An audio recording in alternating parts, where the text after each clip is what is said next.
Hi, welcome back to my channel. Today it's not a watch review but a bracelet review. This is my StrapCode Beyond the Vintage Angus Louis bracelet. They used to call it the Jubilee, but I believe they cannot now, as this and Oyster are both patented or owned trademarks of Rolex, so they're not allowed to say that anymore. But this one is specifically designed for the 1680 Submariner. I do have the original bracelet, which is here from 9315, which, as you can see, is the folded over steel variant with it's kind of all hollow and incredibly rickety. It's nothing really wrong with the watch, but it doesn't inspire confidence on the wrist. And I've owned this watch for about 7 years plus now, and I just fancied a bit of a change. This one is okay, but you always have this feeling that if someone ever's try and grab your watch or something like that, this will give. So I wanted to change it for something a little bit more solid, but I can still change over whenever I want. So this one is solid. If I zoom in, you can see all the links are solid. It's incredibly, it feels a very well engineered, nice bit of kit. I really do quite like it. All you've got screwed as well, so it makes it easier to change around. The end links are solid and there is zero play, absolutely zero play on them. They're really well matched to the case, as you can see on the inside there. If I do a zoom, sorry, you can see they fit amazingly. In fact, this one was a bit awkward to get in, but it does fit. Obviously it's 20mm up here, and it goes down to the 16mm to mimic the standard Rolex. Now, you've got 6 levels of micro adjust. This is called their V-Clasp, and it's got a nice positive sound to it. You've got fold over safety, and then you actually have a twin button release here. It is actually folded, but it's a lot thicker than, let's say, the original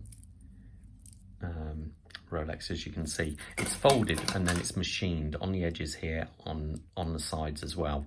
So it almost gives the impression of a machined clasp. So, but it actually isn't, but it does give that impression of that. Now, I ordered the brushed variant, being that the watch is all brushed anyway, but there is also a polished model. Now, I don't actually have that to hand, but I do have this, which is very similar, from StrapCode, which has the polished center links there, and it gives you an idea of how it would look. You can actually, once you have this, because you have the end links, you can buy the cheaper version, and you can actually swap it over because it will actually fit on those end links. The only difference being that you go from having a 16mm clasp at the back, at the underside there, to having a 18mm clasp. Admittedly, it wouldn't be this Seiko one. This is off my Marine Master. I just sometimes have. You could actually get it, yeah, with the same clasp. But just to give you an idea of how the polished center links look versus the standard brushing. Overall, it is much heavier than the standard one, a lot heavier. But that also, with that weight, comes more reassurance that you've got a solid bit of kit on there. If I actually put it on my wrist so you get an idea. I know some people may be like, well, how dare you have an expensive watch and put it on what they consider a cheap bracelet, being that this is $200 when I'm making this video now.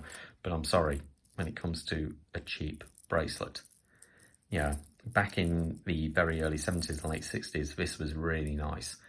But if I was to put Seiko on there, this would be a couple of pounds. Instead, there's probably about 600, I don't know now. But it's a lovely bracelet, but it's not, it doesn't really sort of like inspire confidence. Now, this bracelet, on the other hand, this is off my Rolex Double Red Sea Dweller. This is the more chunkier 93150 model. So it's a lot thicker, and it's got solid side links, and it's got the hollow center links. there, but it is screwed. That is a big difference. This feels modern. It feels perfectly okay. If I put this, oh, I will do a comparison video of these two watches at a later date, but give you an idea if it's on.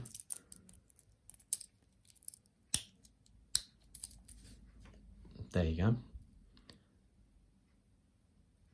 I like it. I know it's not to everyone's taste. Some people will say I'm mad, I should put it on a NATO or something like that.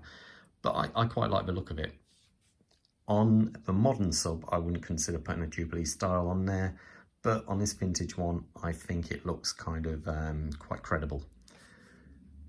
So overall, I like the bracelet. The fit and finish is fantastic.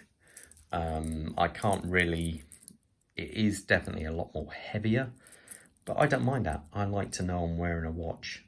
You know, I like to feel it on my wrist. I don't want too heavy, but this is actually quite nice, being it tapers from 20 down to 16. So there you go. That's my little review of the Beyond the Vintage Angus Louis. Hope you enjoyed. All the best, and I'll see you in the next video. Bye.